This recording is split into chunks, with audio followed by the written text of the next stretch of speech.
दीदी, त्या घरापेक्षा आपलं हे घर खूप मोठं आहे ना.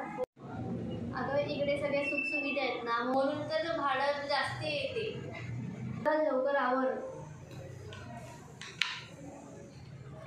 दीदी, अगं तो शाळेतला दादा राहता ना? हो, तो उद्या येणार आहे. तो दादा तुला शाळेत होता ना? हो, तो आम्ही 8वीला एकाच वर्गात होतो. तेव्हा मी त्याला राखी बांधली. तेव्हापासून तो आपल्या घरी दरवर्षी रक्षाबंधनला आपल्या घरी येतो. अगं पण तू त्याला आपला पत्ता दिलायस का?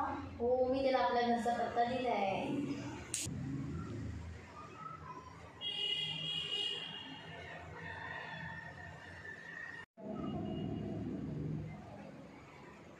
सायली दीदी. अरे श्रुती, ये ना. एक्झाम वगैरे कसे चालू आहे? घरचे कसे आहेत सगळे? बरं. दीदी, मी काय बोलत होती, घरी क्लासेस चालू करते, तेवढंच पैशांचा हातात आहे. हो, पण चालेल, तुला जमेल का? हां, मी तसं ॲडजस्ट करेन. ठीक आहे.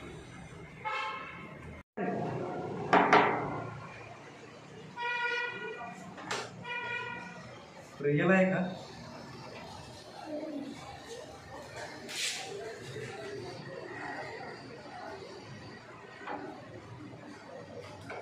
हॅलो, दीदी तुला घरी यायला किती वाजतील?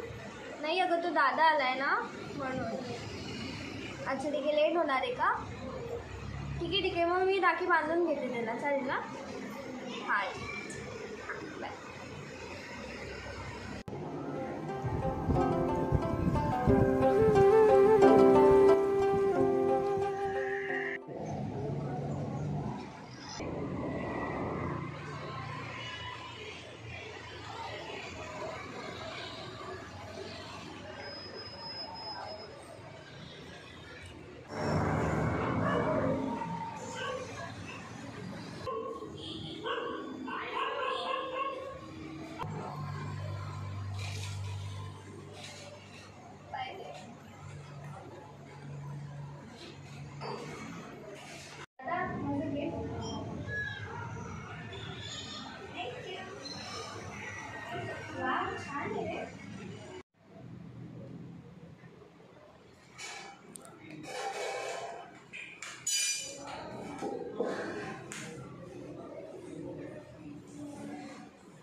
दादा खूप वाट बघत होता तुझी. तो तुला कॉल पण करत होता.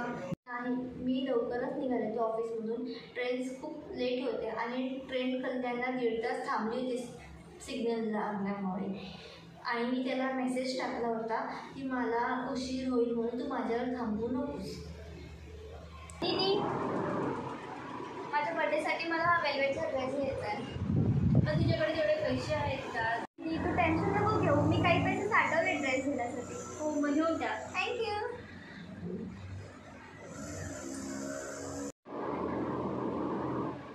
दीदी, लॉकडाऊन सगळं असतं, तू ऑफिसला कशी जाणार का?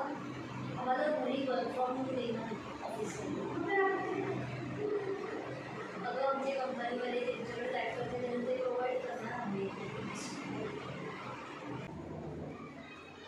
दीदी, तुला माहिती आहे का आज न्यूजमध्ये काय दाखवलंय? काय ग, काय दाखवलंय? उद्यापासून लॉकडाऊन लागणार आहे. हो, 14 दिवसाचं लॉकडाऊन. बाहेर कुठेच जाता येणार नाही. हो, आपल्या शोचं कसं मग आता आपला शो कॅन्सल होणार? पण नो, या शोच्या जोरावर तर घराला हातभार लागत होता ना. दीदी, मम्मीचा कॉल येतो, मी निघते आता. बाय. बरं ठीक आहे, मी जा.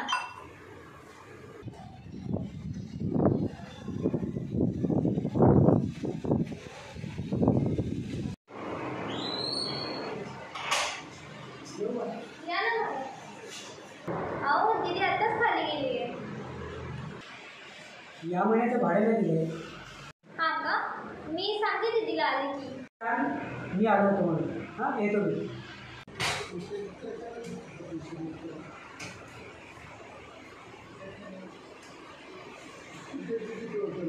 मी.